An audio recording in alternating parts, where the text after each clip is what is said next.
Hey, what's up, everybody? Fred Minnick here, and I just got back from Alabama.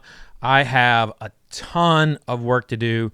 I have approximately 370-something bourbons to taste between now and like November 15th, which is the deadline I've given myself to create my list for Top 100. And I got to be honest with you, I don't know how I'm going to do it, but I'm going to be doing a lot of live streams here publicly, as well as only to my Club Marzipan group. If you'd like to learn more about Club Marzipan, hit the link in the description to learn more. Today, I am going to review King of Kentucky. Now, I've had this for about a month. This has been embargoed. Brown-forman, they tend to send me samples and say it's embargoed till X date. It's pretty standard for these limited edition products.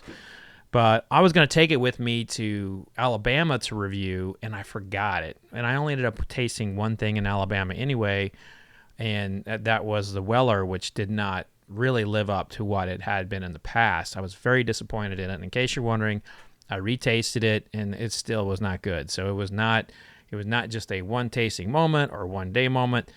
This year's Weller just not on the level that it has been in the past. But anyway, so I forgot this, and as I'm kind of getting my stuff ready for the week and getting everything going, I was like, the first thing I got to do is I got to taste King of Kentucky. But before I do that, let me give you a little bit of history, and I got to tell you a little bit about Alabama too, because that was an incredible trip.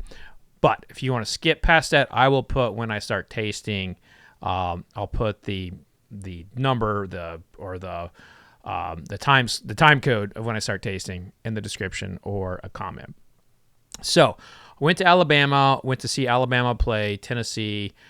This doesn't mean I'm an Alabama fan now, folks. I have not betrayed my beloved Oklahoma State Cowboys. I got invited. I was actually, my tickets were provided to me from a friend who is a friend with Nick Saban. I got to meet Nick Saban. It was just an incredible experience. You can go to my Instagram and see me shaking Nick Saban's hand. I met Tim Tebow. I got to meet Marty Smith, which, I've been on Marty and McGee before, and I've texted with Marty over the years, and just been just a really incredible experience to see an SEC game like that. And there's so many things that I want to say, and I'm still processing. But like how people dressed up for the Alabama game was amazing to me. It was like going to Derby, but a little different kind of clothes. But it was like going to Derby in a weird way.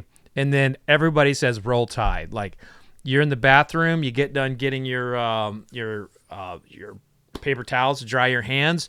Roll Tide.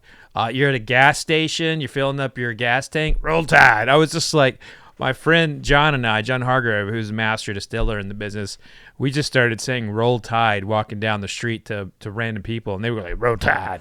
And we came up with this theory that if you're about to get in a fight with somebody and you're like wanting to get out of the fight, you just say "Roll Tide," and the people would back off. So it's just like this incredible like language in Alabama, "Roll Tide." But again, I'm not an Alabama fan, so I probably shouldn't even be saying it. I'm an Oklahoma State guy. But I could not pass up the opportunity to, one, have those incredible seats, to be on the field as they're practicing, and to meet Nick Saban. If you want to check that out, you can go to my Instagram. I've got photos up there of it. And, I had a lot of stories going too. Now, King of Kentucky. This year's release is, the SRPs is $300. And it is going to be in... what states are it? I got the press release here. I don't want to screw this up, because you'll be like, how'd you get that wrong? So it's in Kentucky, Alabama, right there, just talking about Alabama, California, Florida, Illinois, Nevada, North Carolina, Metro New York. We're not all in New York. So if you're in Alabama, or if you're in Albany, New York, I guess screw you, huh? You're not getting it there. You have to go to Metro New York, Ohio, and Tennessee. So I don't know how they're going to get 3,800 bottles in those small slot there. But the thing about King of Kentucky is that this is a brand that is historically a blend. This was not anything that was ever good. This was never intended to be top shelf. But when Brown-Forman was like looking to add like a limited edition lineup, they were going through their past portfolio of brands, and they came across King of Kentucky. And, you know, King of Kentucky is a great name. And so no wonder they picked this one. But, I mean, they had to, you know, I don't think it was too hard of a job to sell, like, yeah, it used to be shit, now it's good. By the way, King of Kentucky, here it is. It's, you know, this year it's 16 years. In the past, it's been 15 years. You know, there's been an 18-year-old. So I don't think bourbon consumers are too hung up on what King of Kentucky used to be. Just know that if you find a vintage bottle like a King of Kentucky out there, it's probably crap, and you do not want to drink it. Might be good to have around the house, though. But anyway, so this year's is 16 years old. These are single barrels, and this, I don't have single barrels eligible for my top 100, and they are not eligible to win Best in Show at my spirits competition, the American Spirits Council of Tasters. Those, single barrels really should never win a Best in Show in a competition. Sometimes they slip through. It's happened before, and competitions tend to fix that. So I do not believe single barrels, because they vary from barrel to barrel, and you can one barrel can yield 20 bottles. That's beyond not fair in a competition. So while I'm tasting this, and while this is a single barrel, that's going to be that, you know, it's going to be difficult to get. The other single barrels are also going to be difficult to get. So there's going to be a lot of inconsistency out there with the King Kentucky brand. However, they are saying that this is a representative barrel, and Brown-Forman's palates are the best in the business. So I anticipate this being as close as possible that a single barrel can be to the next one. But it's still going to be inconsistent. Sorry. All right, so here we are to the review. My little sampler here. I'm going to be tasting King of Kentucky. Woo! One of the most anticipated releases of the year. Ooh. Maple syrup, vanilla, caramel, pecan pie coming right on out of the oven. Man, that smells good. A lot of maple syrup, a lot of maple in that nose. A lot of molasses, a little molasses there too. Wow. That smelled so good it made my beard itch. Is that a thing? I'm getting all twitchy. You know, it's making my neck hairs stand up a little bit. I like this a lot. All right. Here we go for the taste. And this is 125.8 proof. Non-chill filtered. Barrel number 22 for those looking.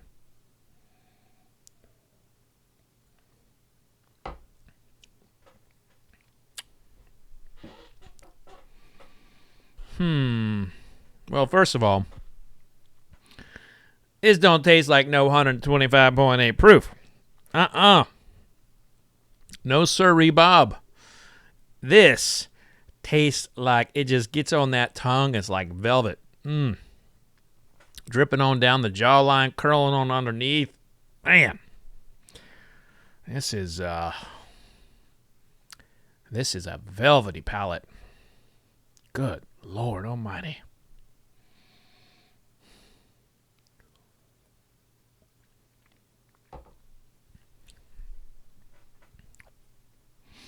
I'm going to go back to the pecan note that I smelled, the pecan pie. I want to further look into that note here on the palate, because that seems to be a very prominent note here.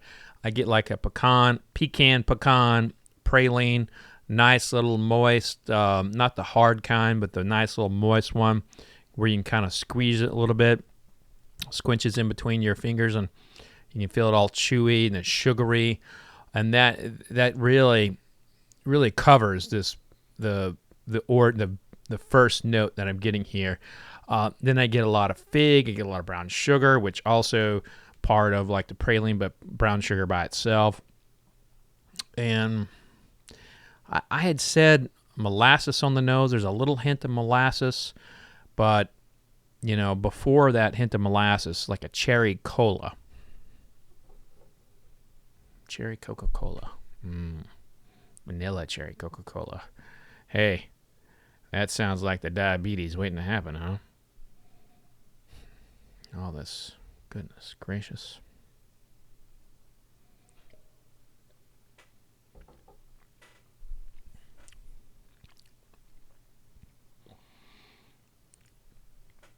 I want to add some notes to that. Some tobacco, like Levi Garrett tobacco, not pipe tobacco. Little leather, like chewing on a baseball glove.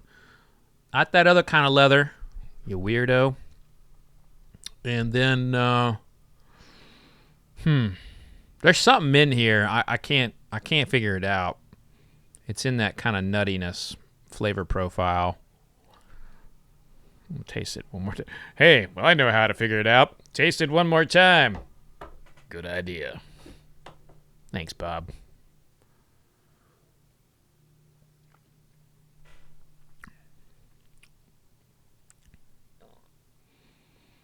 Oh, man.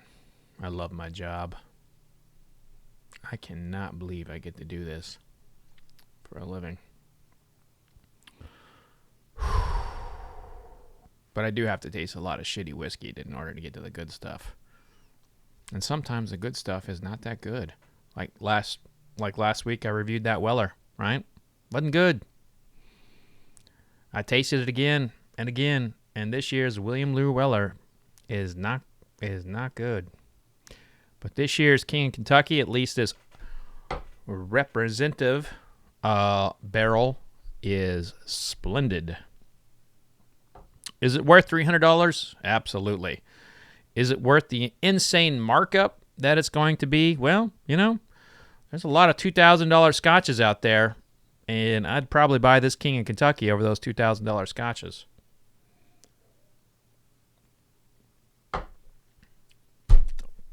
Fuck is that note? I think I got it.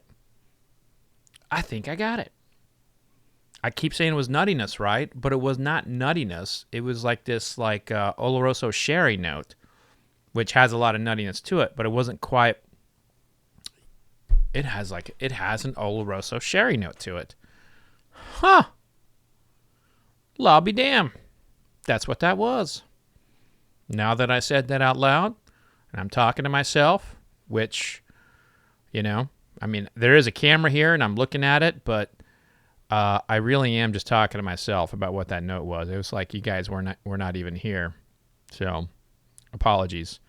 But damn, that was good. Anyway, so that's going to do it for this King of Kentucky review. Once again, this will not be eligible for my top 100, even though in years past they won my Whiskey of the Year. I have changed my policies not to allow single barrels in it, as I've deemed them to be kind of pretty much unfair to batches. Most products are batches or finishes, whatever, or blends. I just deem that it's unfair to the others in the taste off. That's something that could be a cherry honey barrel would have a shot. But at any rate, that's going to do it here. If you want to try to join me in some of my live streams that are coming up with Club Marzipan for my narrowing down my top 100, go to the link in my description. I'm going to be doing a lot of reviewing over the next month, but a lot of it's going to be exclusive to Club Marzipan. Simply because I've got to be stream of conscious. I got to be moving. I'm way, way behind, and I have a self-imposed deadline of November 15th of getting my top 100 finalized before I do my final tasting. And it's kind of, I've realized I'm putting a lot on myself in terms of deadlines with all the things I got going on personally. But, hey, I kind of love what I do, so gonna go with it. And once again, sorry to those of you in Albany, New York. You have to go to New York to get King of Kentucky if you're going to get it. That's going to do it, folks. Be safe out there. Remember, vodka sucks unless it's being used to clean up the murder scene of a dead cat. Cheers.